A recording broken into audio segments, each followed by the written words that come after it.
Morning, Michelle. Good morning, teacher. Morning. Good morning, teacher. Morning. Good morning.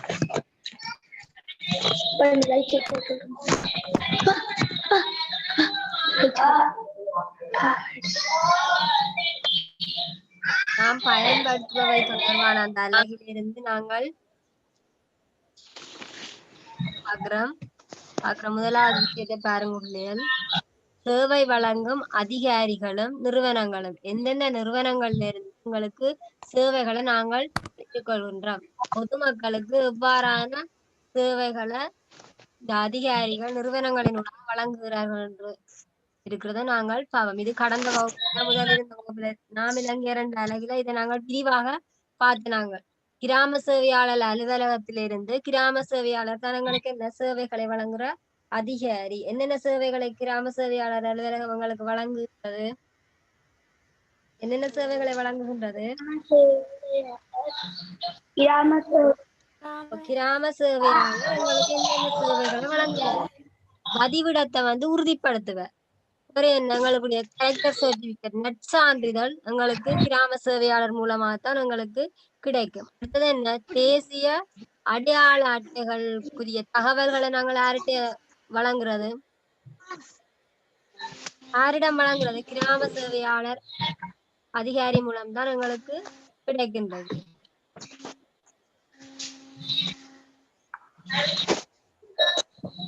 அடுத்தது பாத்தீங்கன்னு சொன்னா வாக்காளர் அட்டைகளை பதிவு செய்யறது இந்த கிராம சேவையாளர். அடுத்த அனர்த்த முகாமைத்துவங்களின் போது எங்களுக்கு நிவாரண உதவிகள் இப்ப அண்மையில வெள்ளப்பெருக்கு நடந்தது. யாழ்ப்பாணத்துல வெள்ளப்பெருக்கு ஏற்பட்டது. அதன் போதே அதிகாரி எங்களுக்கு உதவி வழங்கினது கிராம சேவையாளர் அலுவலகத்தின் மூலமாக. கிராம சேவையாளர் தான் பொதுமக்களுக்கான நிவாரணங்களை வழங்கினவர். அடுத்தது பாத்தீங்கன்னு சொன்னா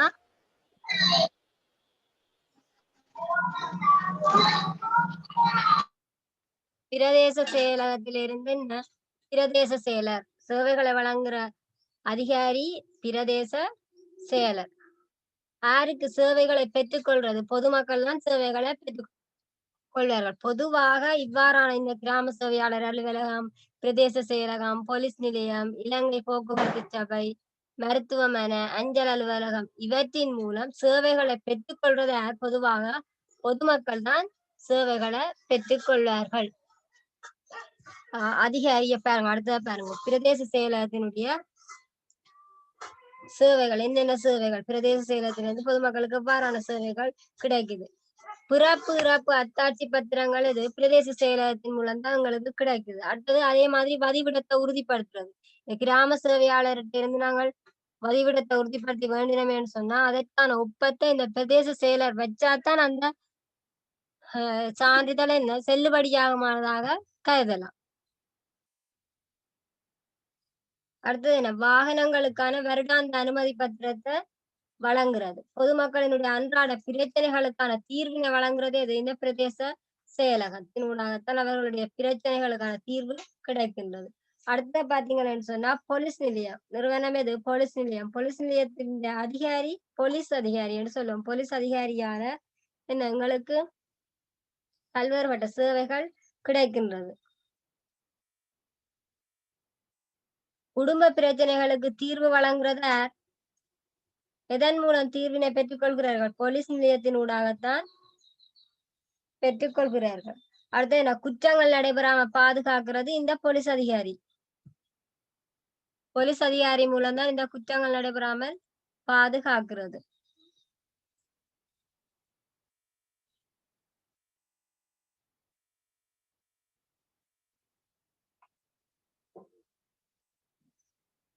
அடுத்த வீதி போக்குவரத்து சட்ட திட்டங்கள் என்ன? ஒழுங்கமைக்கிறது யார்? போலீஸ் அதிகாரி மூலம். வீதியில நாங்க சட்ட திட்டங்களை கடைபிடிக்காம அதுக்கேற்ற மாதிரி போகலைன்னு சொன்னா எங்களுக்கு விபத்து ஏற்படும். விபத்து ஏற்படுறதால என்ன? நல்லதோ கூடாதோ? விபத்து ஏற்படுறது நல்லதோ கூடாதோ பிள்ளைகள்? கூடாது. கூடாது. அப்ப நாங்கள் என்ன? விபத்து ஏற்படாத போலீஸ் அதிகாரியினுடைய சட்ட திட்டத்தை மதிச்சு நாங்கள் கடக்கணும். அப்ப சிறுவர்களாகிய நீங்கள் எங்க கடக்க வேணும்? வீதியை கடக்கணும். பாத்துசாரி கோடு அல்லது மஞ்சள் கோடு. ஓ, வெள்ளைக்கோடு அல்லது மஞ்சள் கோடு கடக்க வேண்டும். அடுத்த பாருங்க, இலங்கை போக்குவரத்து சபை நிறுவனம் வந்து இலங்கை போக்குவரத்து சபை. அதனுடைய அதிகாரி வந்து சாலை முகாமையாளர். இலங்கை போக்குவரத்து சபைன்னு சொன்னா என்னங்க, பஸ் சேவையத்தான் நாங்க சொல்றது இலங்கை போக்குவரத்து சபை என்று. பஸ் இல்லைன்னு சொன்னா பயணிக்கலாமோ? பொதுவாக பயணம் செய்கிறவர்களுடைய தனி வாகனம் இல்லைன்னு சொன்னா நாங்கள் பஸ்ல தான் பயணிக்க வேண்டி இருக்கு. அடுத்தது பாருங்க, மருத்துவமனையில இருந்து வைத்திய அதிகாரி தான் சேவையை வழங்குவார். அதுல பயன் பெறுகின்ற பெறுநர், சேவைகளை பெறுபவர்கள் பொதுமக்கள், அதாவது நோயாளிகள். நோய் இருக்கிறவர்கள் தான் இந்த வைத்தியரிடம் சென்று நோய்களுக்கான மருந்துகளை பெற்றுக்கொள்வார்கள். அடுத்தது பாருங்க, அஞ்சல் அலுவலகம். அஞ்சல் அலுவலகத்துல எந்த அதிகாரி மூலம் உங்களுக்கு பயன் கிடைக்கிறது? தபால் அதிகாரி மூலம் சேவையை பெற்றுக்கொள்கிறத பயனாளிகள்.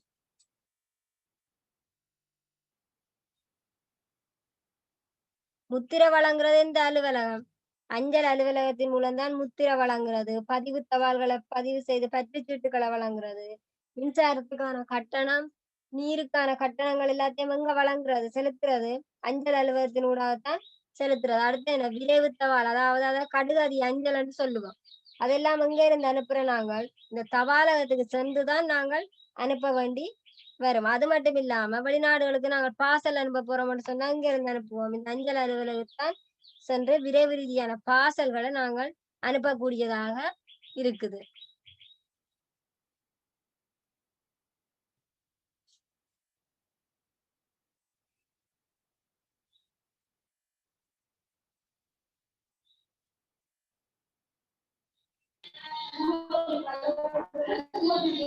அடுத்தது பாருங்க, இலவச சேவைகளை வழங்குகின்ற நிறுவனங்கள். உங்களுக்கு கட்டணம் அறவிடப்படாம இலவச சேவைகள் வழங்குகின்ற நிறுவனங்களை பாருங்க. கிராம சேவையாளர் அலுவலகத்திலிருந்து நாங்கள் என்ன இலவசமாக சேவைகளை பெற்றுக்கொள்கிறோம்.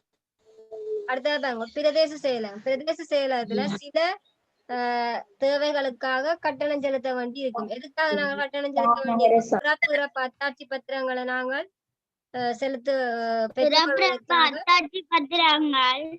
அதனை பெற்றுக்கொள்வதற்காக நாங்கள் பிரதேச செயலகத்துல கட்டணம் செலுத்த வேண்டிய நிலை ஏற்படும். அடுத்த பாருங்க, பொலிஸ் நிலையம். பொலிஸ் நிலையத்துல இந்த தண்ட பணங்களை செலுத்துறதுக்கு நாங்கள் தவறு இழைத்திருந்தா வீதி விபத்துக்களை ஏற்படாத வகையில, தவறு ஏற்படக்கூடிய வகையில நாங்கள் அதை மதிக்காம இருந்தோம்னு சொன்னா எங்களுக்கு தண்ட பணம் அறவிடப்படும். அதை நாங்கள் கொண்டு நடக்கிறதுக்கு.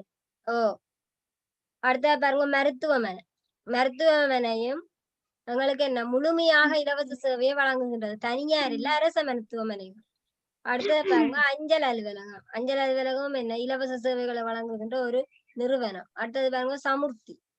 அடுத்தது மாநகர சபை. இவ்வாறான நிறுவனங்கள் மூலம் மக்கள் என்ன இலவச சேவைகளை பெற்றுக்கொள்கிறார். இலவச சேவைகளை பெற்றுக்கொள்கிறார்.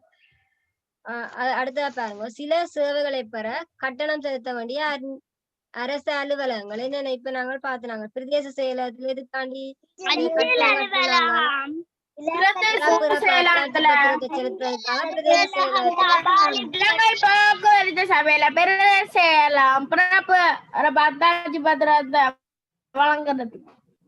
பிறப்பு அத்தாட்சி பத்திரத்தை பெற்றுக்கொள்வதற்காகத்தான் பிரதேச செயலகத்துல நாங்கள் என்ன கட்டணம் செலுத்துறோம்.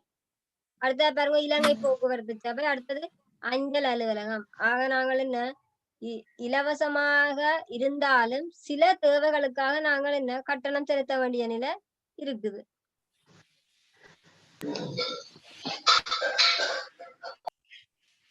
அடுத்த பாருங்க, முற்றிலும் இலவச சேவைகளை வழங்கும் நிறுவனம். இலங்கையில வந்து பொதுவாக முற்றிலும் இலவச சேவை வழங்குற நிறுவனம் சொன்னா கல்வி சேவையும் சுகாதார சேவையும். கல்வி சேவை வந்து என்ன பாடசாலையில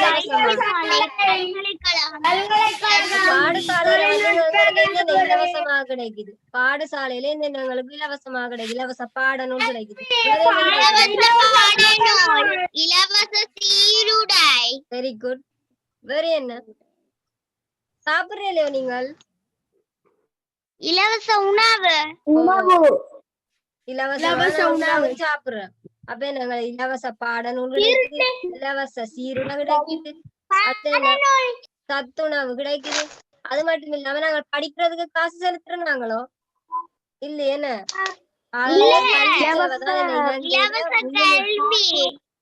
முழுமையாக நாங்கள் இலவச சேவையை பெற்றுக்கொள்கிறோம். அடுத்தது பாருங்க, அதே மாதிரி சுகாதார சேவை வைத்தியசாலையில போய் அரச மருத்துவமனைகள், தனியார் மருத்துவமனையில, அரச மருத்துவமனையில என்ன முற்றிலும் இலவசமான சேவைகளை நாங்கள் பெற்றுக்கொள்ளக்கூடியதாக இருக்குது. அடுத்த பல்கலைக்கழகத்திலேயும் என்ன இலவசமான சேவைகளை தான் நாங்கள் பெற்றுக்கொள்கிறார்கள். அடுத்த தொழில்நுட்ப கல்லூரி இதையும் நாங்கள் இலவசமான சேவைகளை மாணவர்கள் பெற்றுக்கொள்கிறார்கள். ஆகவே இது இலங்கையில தான் என்ன இந்த இலவசமான சேவைகளை வழங்குது. அது இந்த 2 சேவைகளும் தான் இந்த இலங்கையில முற்றிலும் இலவசமாக இருக்குது. என்னென்ன சேவைகள்? ஒன்று கல்வி சேவை, அடுத்த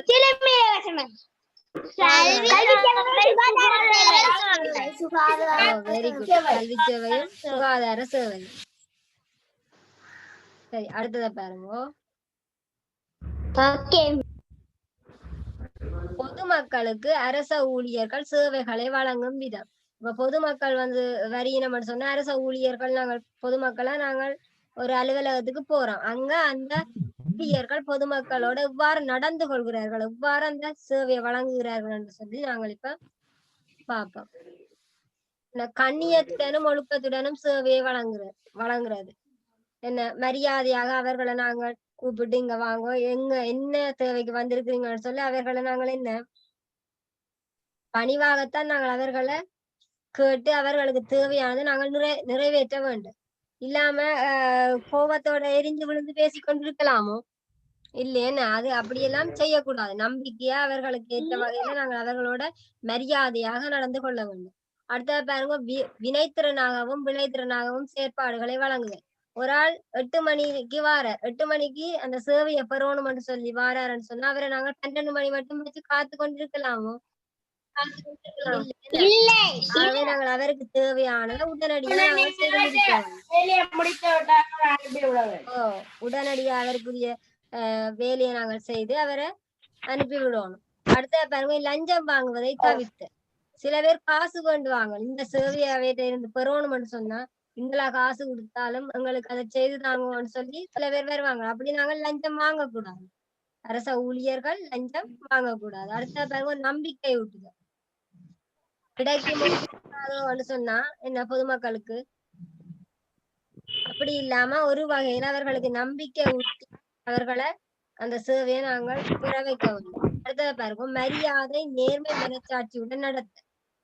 இதுவும் முதல் சொன்ன மாதிரிதான் கண்ணியத்துடனும் ஒழுக்கத்துடனும் சேவை வழங்குற மாதிரிதான் அவர்களை நாங்கள் மரியாதையாக பேசி நேர்மையாகவும் மனச்சாட்சியுடனும் நாங்கள் நடக்கணும். கடைசியா வந்த ஒரு ஆளை கொண்டே வரிசையில் நிற்கக்குள்ள முதலாவதா கொண்டே விடலாமோ இல்லையா? அவர் வந்த நேரத்தின்படி வரிசையா நிற்க அவர் கடைசியா வந்தவர் அவருக்கு கடைசியா தான் சேவை வழங்குறது.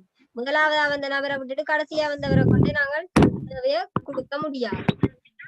சரி, அப்ப பொதுமக்களுக்கு அரச ஊழியர்கள் எவ்வாறு சேவைகளை வழங்குறது, அவர்களோட நடந்து கொள்கிற முறைகளை நாங்கள் இப்ப பார்த்திருக்கிறோம்.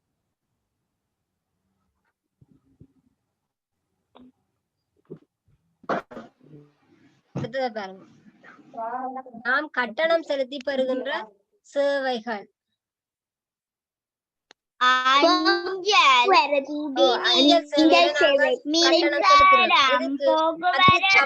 நாங்கள் அனுப்பும் போது நாங்கள் என்ன செய்யறோம்?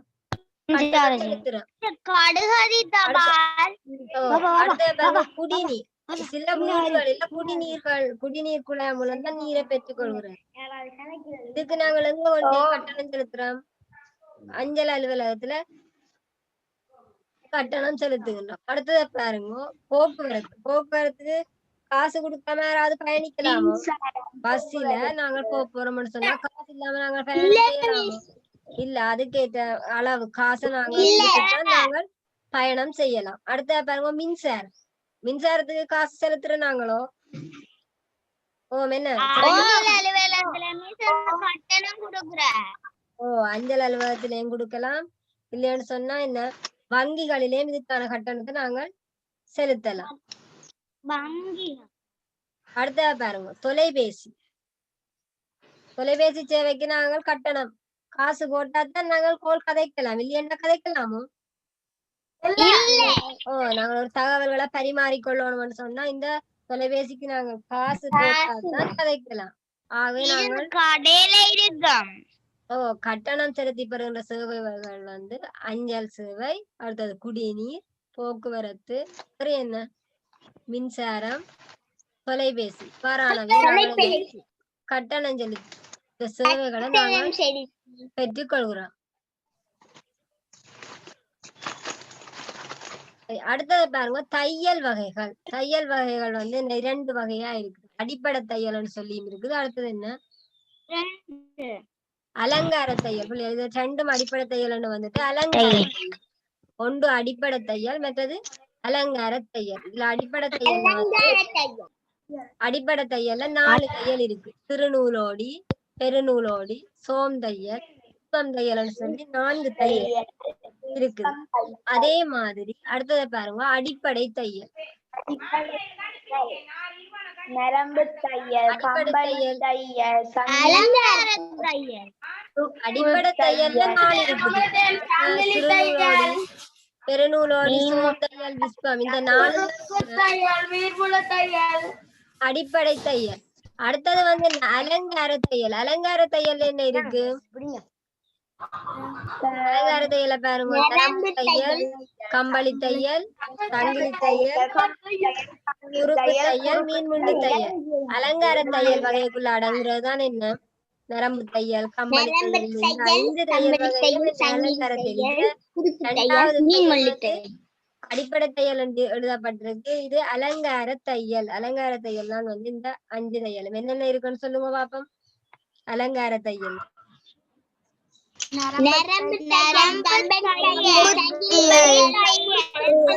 கம்பளி தையல், சங்கிலி தையல், குறுக்கு தையல், மீன்முள்ளு தையல். அடிப்படை தையல் 4 இருக்குது. அலங்கார தையல் 5 இருக்குது. இதை விட நிறைய இருக்கு. அலங்கார தையல்கள் வேற நிறைய இருக்குது. எங்களுக்கு முக்கியமானது இந்த 5 தையல் வகை.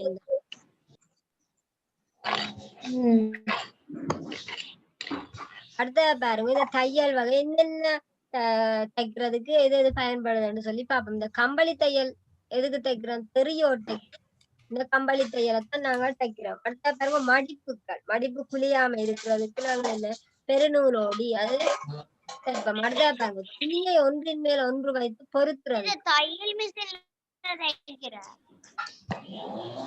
தையல் மிஷின்ல வைக்கிறது வார தையல் வந்து விஸ்வம் தையல். அடுத்த பாருங்க துணியை ஒன்றின் மேல் பொருத்துறதுக்கு சோம் தையல் பயன்படுத்துது. அடுத்தது பொருத்தும் தையல் விஸ்வம் தையல். கிழிந்த பகுதிகளை தைப்பதற்காக பயன்படுத்துறது சரி. இப்ப இலைகளில வர நரம்புகளை தைக்கிற தையல் எது? இலைகளில நரம்பு இருக்கு தானே, அந்த நரம்புகளை தைக்கிறதுக்கு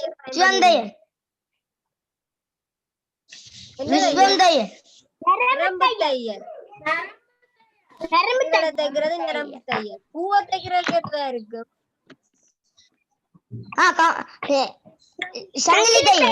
சங்கிலி தையலோ. அலங்கார தையல் வகையில வந்து சங்கிலி தையல் இருக்குது. அது பூவை தைக்கிறது. வடிவங்கள் அலங்காரம் போறதுக்கு தைக்கிறது வந்து என்ன இந்த சங்கிலி தையல். பூவை தைக்கிறதுக்கு சங்கிலி தையல். இலையினுடைய நரம்பு தைக்கிறது நரம்பு தையல். இதுல இருக்கிற இந்த 4 இதுல ஏதாவது உங்களுக்கு டவுட் இருக்கோ? இவ்வளவு நேரம் படிச்சதுல உங்களுக்கு ஏதாவது டவுட் இருக்கோ?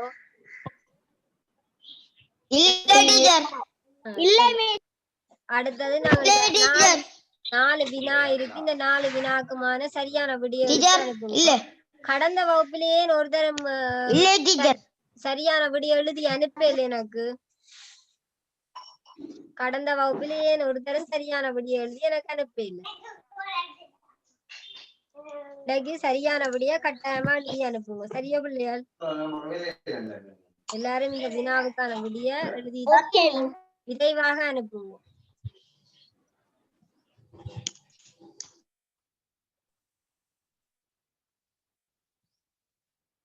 முதலாவது வினா நாம் கட்டணம் செலுத்தி பெறுகின்ற சேவைகள் எவை? நாம் கட்டணம் செலுத்தி பெறுகின்ற சேவைகள் எவை? முதலாவது வினா, நாம் கட்டணம் செலுத்தி பெறுகின்ற சேவைகள் எவை?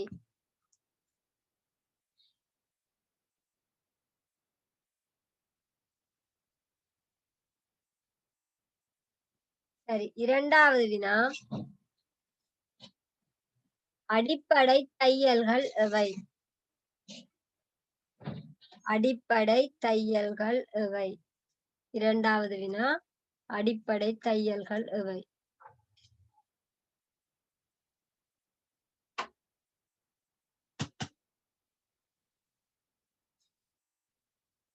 மூன்றாவது வினா,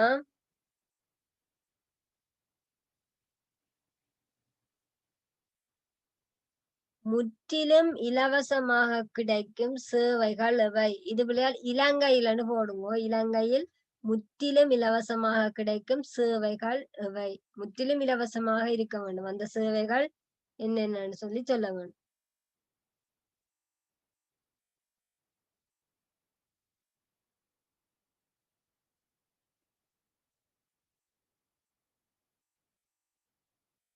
நான்காவது வினா, தெரியோட்டை தைப்பதற்கு பயன்படும் தையல் எது? தெரியோட்டை தைப்பதற்கு பயன்படும் தையல் எது?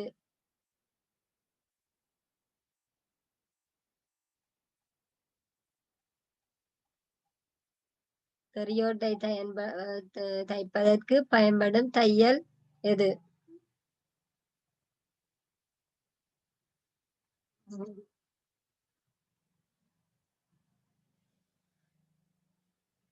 சரியா கடந்த வகுப்புல நீங்கள் எனக்கு சரியான விடை எழுதி அனுப்ப இல்ல.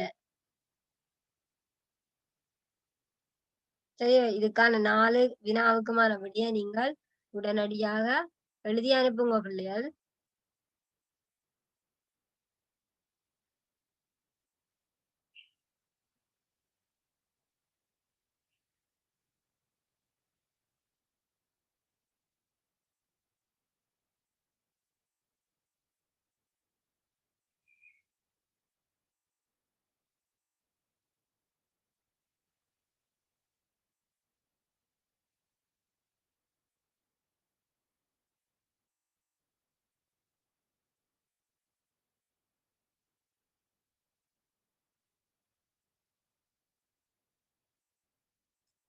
சரியா பிள்ளைகள், இதுக்கான கேள்வி எல்லாரும் நோட் பண்ணிட்டீங்களோ?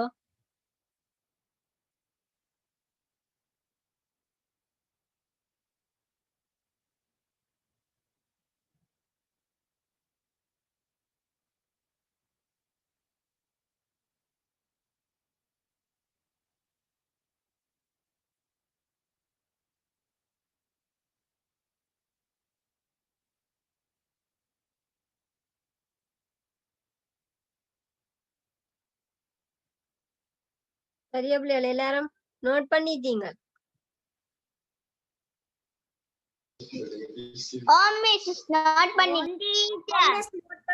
அப்ப எல்லாரும் என்ன செய்வீங்க? விடி எழுதி எனக்கு அனுப்பணுமே. நீங்க விடி எழுதி அனுப்பல, எனக்கு அனுப்புவீங்களோ எல்லாரும் விடி எழுதி? சரி, நீங்க சரியான விடிய எழுதி அனுப்புவோம். வைபர்ல தான் அனுப்பணும். வைபர் இல்ல மிஸ். சரி பிள்ளைகள், இதோட நாங்கள் இந்த வகுப்பை நாங்கள் என்ன செய்வோம்? நிறைவு செய்வோம். Thank you, teacher. Goodbye. Thank you, teacher. Bye. Okay, bye, பிள்ளைகள். Okay.